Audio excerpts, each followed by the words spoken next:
करने के लिए मौजूद हैं मैनपुरी में। धर्मेंद्र जी, मैनपुरी का उपचुनाव ऐसा है कि पूरे उत्तर प्रदेश की ही नहीं, देश की निगाहें लगी हैं। नेताजी की सीट है, नेताजी के निधन के बाद खाली हुई। किस तरह से जनता में रिस्पांस मिल रहा है, चूंकि एक बड़ी भावनात्मक आज आपने अपील की है? स्वाभाविक है, ये चुनाव ही पूरा भावनात्मक है और ये चुनाव कोई अन्य मुद्दों का नहीं, बल्कि नेताजी के जो मैनपुरी के साथ रिश्ते रहे, मैनपुरी के लोगों के नेताजी के साथ जो रिश्ते रहे, उन भावों का ही ये चुनाव है। किसी ने कल्पना नहीं की थी कि मैनपुरी के लोगों को उपचुनाव का भी सामना करना पड़ेगा। नेताजी हमारे बीच नहीं रहेंगे, कभी कल्पनाओं में और सपनों में भी नहीं सोचा था।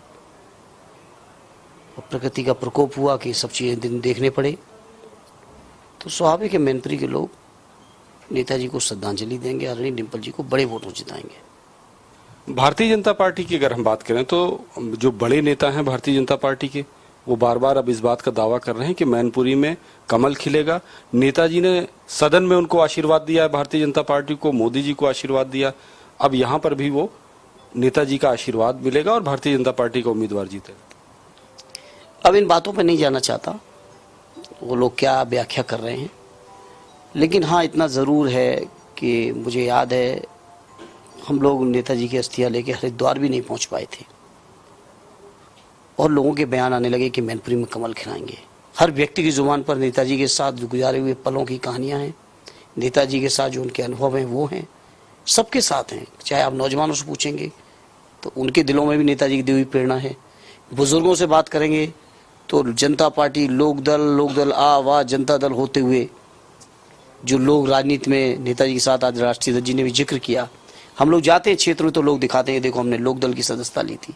हम दावा ही नहीं करते, लेकिन हाँ ये चुनाव नेताजी को श्रद्धांजलि देने का चुनाव है और उसको लोग, मुझे यकीन है कि बहुत ऐतिहासिक जीत देंगे। बहुत बहुत शुक्रिया बातचीत करने के लिए। ये थे पूर्व सांसद धर्मेंद्र यादव। मैनपुरी उपचुनाव को लेकर उनका मानना है कि ये बड़ा ऐतिहासिक चुनाव होगा और ये सियासी चुनाव नहीं है, ये सिर्फ और सिर्फ नेताजी को श्रद्धांजलि देने के लिए उनका मानना है कि ये चुनाव उसी की एक कड़ी होगा और डिम्पल यादव ऐतिहासिक वोटों से यहाँ पर कामयाबी हासिल करेंगी। कैमरामैन गिरीश के साथ फरमान अब्बास, इंडिया न्यूज, मैनपुरी। और काशी में प्रधानमंत्री नरेंद्र मोदी ने काशी तमिल संगमम कार्यक्रम का शुभारंभ किया। इस दौरान प्रदेश की राज्यपाल आनंदीबेन पटेल, सीएम योगी समेत दक्षिण भारत और उत्तर